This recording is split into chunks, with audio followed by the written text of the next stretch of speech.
Halo teman-teman, kami dari kelompok 2, mata kuliah akuntansi keuangan lanjutan, kelas DB akan membahas materi mengenai akuntansi untuk operasi kantor pusat dan kantor cabang. Pada materi kali ini, terdapat 3 subbab yang akan kita bahas, yaitu pengiriman barang dagang di atas harga pokok, biaya pengiriman, dan rekonsiliasi laporan keuangan pusat dan cabang. Apa sih yang dimaksud dengan pengiriman barang di atas harga pokok?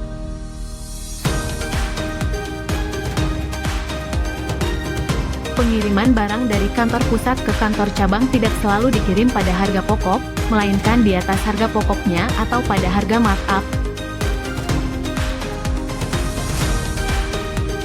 Sehingga saat kantor cabang menerima barang dagangan dari kantor pusat, kantor cabang mencatat penerimaan barang dagangan kantor cabang sebesar harga nota. Sedangkan kantor pusat mencatat pengiriman barang ke kantor cabang sebesar harga pokoknya.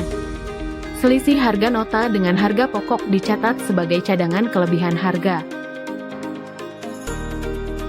Tujuan kantor pusat membuat harga di nota lebih besar dari harga pokok adalah untuk mengantisipasi agar laba yang diperoleh tidak terlalu rendah, dan untuk menutupi sebagian ongkos maupun biaya-biaya yang dikeluarkan dalam transaksi antara kantor pusat dan kantor cabang.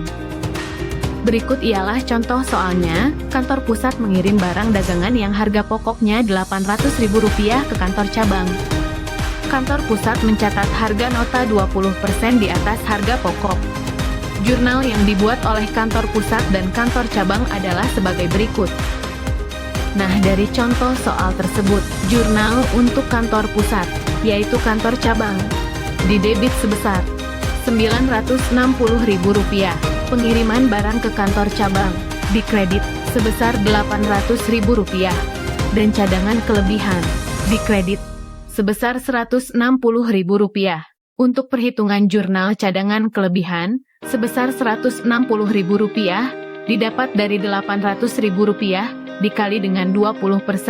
Lalu, untuk jurnal kantor cabang, yaitu pengiriman barang dari kantor pusat, didebit sebesar Rp960.000 pada kantor pusat sebesar Rp960.000. Pada subbab kedua kita akan membahas mengenai biaya pengiriman. Biaya pengangkutan normal akan ditanggung oleh kantor cabang dan apabila terdapat kelebihan biaya pengangkutan, misalnya rute pengiriman yang tidak langsung, maka kelebihan biaya pengangkutan melebihi biaya normalnya ditanggung oleh kantor pusat. Biaya pengangkutan diperhitungkan sebagai harga pokok persediaan akhir barang dagangan oleh kantor cabang. Berikut contoh soalnya. Pada tanggal 1 Juli 2023 kantor pusat mengirim uang sebesar Rp70 juta ke kantor cabang 1. 1 Desember 2023 kantor pusat memerintahkan kantor cabang 1 agar mentransfer uang sebesar Rp40 juta ke kantor cabang 2. Buatlah jurnal yang sesuai dengan instruksi di atas.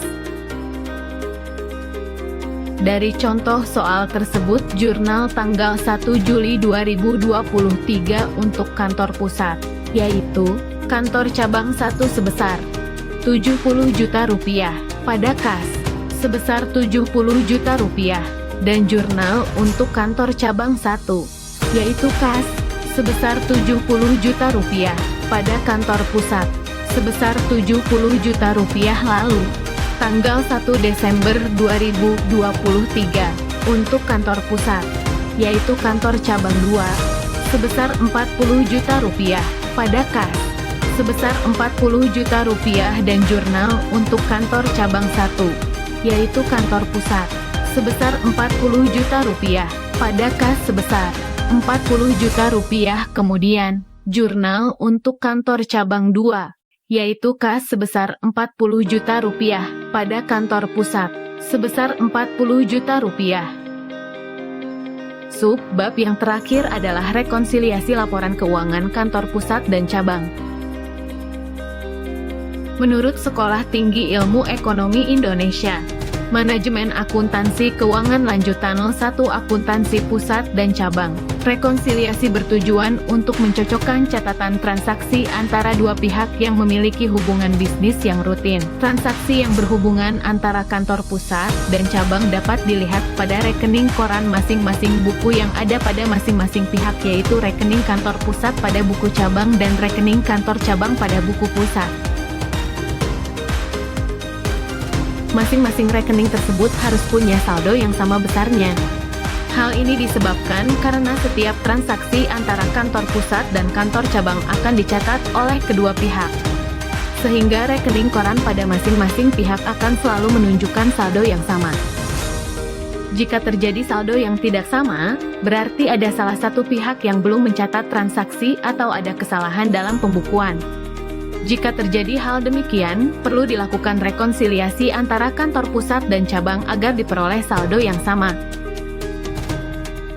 Jurnal penyesuaian harus dibuat untuk membeberkan pembukuan milik masing-masing pihak. Jurnal penyesuaian dan rekonsiliasi dibuat sebelum disusun laporan keuangan gabungan. Contoh dari adanya transaksi yang harus disesuaikan tersebut adalah sebagai berikut.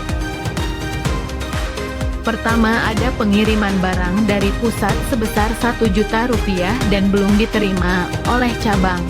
Jurnal penyesuaian yang dicatat adalah pengiriman barang dari pusat didebit sebesar Rp1 juta dan kantor pusat dikredit sebesar Rp1 juta. Yang kedua, setoran kas dari cabang sebesar Rp3.500.000 belum diterima oleh pusat. Jurnal yang dicatat adalah kas didebit sebesar Rp3.500.000 dan kantor cabang di sisi kredit sebesar Rp3.500.000. Yang ketiga, pelunasan piutang pelanggan cabang, langsung melunasi ke kantor pusat sebesar Rp2.250.000. Jurnal penyesuaian yang dicatat adalah kantor pusat di sisi debit sebesar Rp2.250.000 dan piutang di sisi kredit sebesar Rp2.250.000. Setelah kita melihat contoh ayat jurnal penyesuaian, sekarang kita akan melihat contoh rekonsiliasi pada PT Gulima. PT Gulima yang bertempat di Jakarta mempunyai cabang di Surabaya. Laporan keuangan gabungan antara kantor pusat dan cabangnya, terjadi ketidaksamaan saldo antar rekening rekonsiliasi pusat di kantor cabang dengan rekening rekonsiliasi cabang di kantor pusat. Data keuangan dan transaksi yang terjadi adalah sebagai berikut. Yang pertama, saldo rekening rekonsiliasi pusat pada buku cabang adalah sebesar Rp520.700.000, sedangkan saldo rekening rekonsiliasi cabang pada buku kantor pusat sejumlah Rp511.200.000 masing-masing per tanggal 31 Desember 2020. Yang kedua, kantor cabang mengirimkan cek dengan nomor 134 pada tanggal 29 Desember 2020 sebesar Rp14.540.000 dan cek ini baru diterima pada tanggal 7 Januari 2021. Selanjutnya, kantor pusat mengirimkan barang dagangan kepada cabang pada tanggal 27 Desember 2020. Harga pokok barang dagangan tersebut sebesar Rp22.700.000 dan harga nota ke cabang sebesar Rp24.900.000. Barang dagangan ini diterima cabang pada tanggal 10 Januari 2021. Yang keempat, biaya iklan sejumlah Rp7.550.000 yang dibebankan kepada cabang oleh pusat keliru dicatat oleh cabang sebesar Rp6 juta. Dan yang terakhir, pelanggan kantor pusat melunasi hutangnya melalui kantor cabang sebesar Rp26.450.000 dan pelunasan ini ternyata belum diberitahukan kepada kantor pusat. Jurnal yang pertama adalah kas pada kantor cabang sebesar Rp9.500.000. Jurnal yang kedua adalah pengiriman barang dari pusat pada kantor pusat sebesar Rp24.900.000. Jurnal yang ketiga adalah biaya iklan pada kantor pusat sebesar Rp1.550.000. Jurnal yang keempat adalah kantor cabang pada piutang dagang sebesar Rp26.450.000. Selanjutnya, dibuat tabel rekonsiliasi kantor pusat dan cabang sesuai jurnal yang telah dibuat. Mari kita simak latihan soal di bawah ini. Pengiriman barang di atas harga pokok terjadi pada CV Pablo yang menyerahkan barang dagang senilai 34 juta rupiah dengan dinaikkan harga pokoknya sebesar 25%. Kantor cabang berhasil menjual seluruh barang kiriman senilai 85 juta rupiah. Buatlah jurnal pengiriman barang dagang antar cabang yang dibuat perusahaan kantor pusat. Dari contoh soal sebelumnya, yuk mari kita kerjakan. Jurnal pada tanggal 7 Mei 2021. Yang pertama, jurnal untuk penjualan barang ke kantor cabang di atas harga pokok 25%, yaitu rekonsiliasi kantor cabang di debit sebesar Rp37.400.000. Pengiriman barang ke cabang di kredit sebesar Rp34 juta dan cadangan kenaikan harga barang cabang di kredit sebesar Rp3.400.000. Jurnal selanjutnya untuk mencatat penjualan barang oleh kantor cabang, yaitu pengiriman kantor cabang sebesar Rp47.600.000 pada rugi laba kantor cabang sebesar Rp47.600.000. Lalu jurnal penyesuaian saldo cabang kenaikan harga barang, yaitu cadangan kenaikan harga barang cabang sebesar Rp3.400.000 pada rugi laba kantor cabang sebesar Rp3.400.000. Dan jurnal menutup akun laba rugi kantor cabang ke laba perusahaan, yaitu rugi laba kantor cabang sebesar Rp51 juta pada laba tahun berjalan sebesar Rp51 juta. Jadi gimana, mudah bukan untuk membuat jurnal tersebut? Nah, itu tadi pembahasan mengenai akuntansi untuk operasi kantor pusat dan kantor cabang beserta contoh soal dan pengerjaannya. Ayo sekarang kalian coba juga ya soal latihan berikut ini. Jangan lupa jawabannya di kolom komentar ya. Sekian pembahasan materi dari kami, semoga dapat dipahami dan menjadi ilmu yang bermanfaat.